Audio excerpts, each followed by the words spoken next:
ಬೆಂಗಳೂರಲ್ಲಿ ಆಕಸ್ಮಿಕ ಅಗ್ನಿ ಅವಘಡದಿಂದ 2 ಮನೆಗಳು ಸುಟ್ಟು ಕರಕಲು. ಪಂಚಮಸಾಲಿ ಸಮುದಾಯಕ್ಕೆ 2A ಮೀಸಲಾತಿ ನೀಡಬೇಕೆಂದು ಸಿಎಂಗೆ ಕೂಡಲಸಂಗಮ ಶ್ರೀ ಎಚ್ಚರಿಕೆ.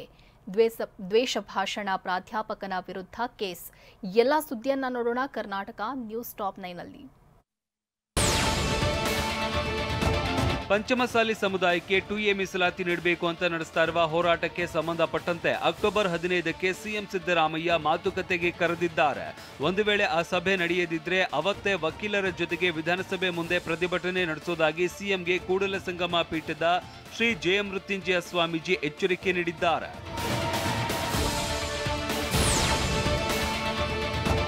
ನಮ್ಮ ಬದ್ಧತೆ ಜನರು, ರೈತರ ಪರವಾಗಿ ಇದ್ದೇವೆ. ಜನ ಅರ್ಥ ಮಾಡಿಕೊಳ್ತಾರೋ ಬಿಡ್ತಾರೋ ನಾವು ಪ್ರಶ್ನೆ ಮಾಡೋಲ್ಲ.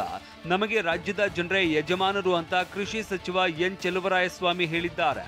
ಹಾಸನದ ಚನ್ನರಾಯಪಟ್ಟಣದಲ್ಲಿ ಮಾತನಾಡಿದ ಅವರು, ಬಿಜೆಪಿಯವರು ಜನತಾದಳದವರು ತಮ್ಮ ತೆವಲಿಗೆ ಮಾತನಾಡ್ತಾರೆ ಅಂತ ಇದೇ ವೇಳೆ ಕಿಡಿಕಾರಿದ್ದಾರೆ.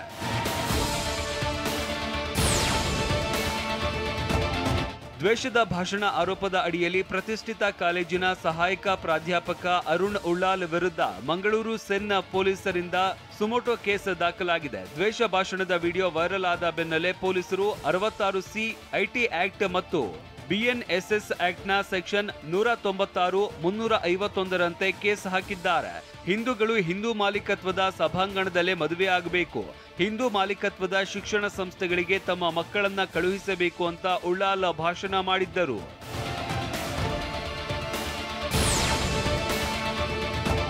ವಿವಿಧ ಬೇಡಿಕೆ ಈಡೇರಿಕೆಗೆ ಒತ್ತಾಯಿಸಿ ಗ್ರಾಮ ಪಂಚಾಯತಿ ನೌಕರರು ಬೆಂಗಳೂರಿನ ಫ್ರೀಡಂ ಪಾರ್ಕ್ನಲ್ಲಿ ಪ್ರತಿಭಟನೆ ನಡೆಸ್ತಾ ಇದ್ದಾರೆ.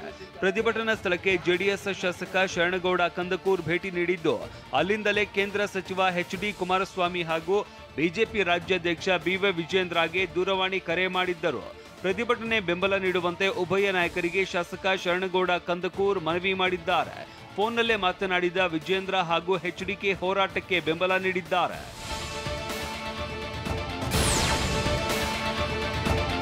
ಕಾರವಾರದಲ್ಲಿ ನಗರಸಭೆ ಸ್ಥಾಯಿ ಸಮಿತಿ ರಚನೆಗೆ ಹೈಡ್ರಾಮಾ ನಡೆದಿದೆ. ಬಿಜೆಪಿ ಅಭ್ಯರ್ಥಿ ಆಯ್ಕೆಗೆ ಸ್ವಪಕ್ಷೀಯ ಸದಸ್ಯರಿಂದಲೇ ವಿರೋಧ ವ್ಯಕ್ತವಾಗಿದೆ. ಬಿಜೆಪಿ ಸದಸ್ಯರ ಭಿನ್ನಾಭಿಪ್ರಾಯವನ್ನೇ ಅಸ್ತ್ರವಾಗಿಸಿಕೊಂಡ ಕಾಂಗ್ರೆಸ್ ಸ್ಥಾಯಿ ಸಮಿತಿಯ ಅಧ್ಯಕ್ಷರ ಆಯ್ಕೆಯಲ್ಲಿ ಮೇಲುಗೈ ಸಾಧಿಸಿದೆ. ನಗರಸಭೆ ಸದಸ್ಯರ ನಡುವೆ ನಡೆದ ಮಾತಿನ ಚಕಮಕಿ ನಡೆದಿದೆ. ಕೈ ಸದಸ್ಯರ ಬೆಂಬಲದಿಂದಾಗಿ ಮಾಲಾ ಹುಲಸ್ವಾರ ಸ್ವಪಕ್ಷದವರ ವಿರೋಧ ಇದ್ದರೂ ಸ್ಥಾಯಿ ಸಮಿತಿ ಅಧ್ಯಕ್ಷರಾಗಿ ಆಯ್ಕೆಯಾಗಿದ್ದಾರೆ.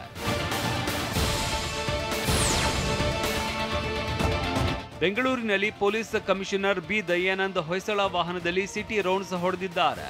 ನಮ್ಮ 112 ಕಾರ್ಯವೈಖರಿ ಪರಿಶೀಲನೆಗಾಗಿ ಸಂಜೆ 4 ಗಂಟೆಯಿಂದ ರಾತ್ರಿ 8 ಗಂಟೆವರೆಗೆ ನಗರ ಪ್ರದಕ್ಷಿಣೆ ಹಾಕಿದ್ದಾರೆ. ಈ ವೇಳೆ ಸಾರ್ವಜನಿಕರ ಸಮಸ್ಯೆಗಳನ್ನು ಆಲಿಸಿದ್ರು.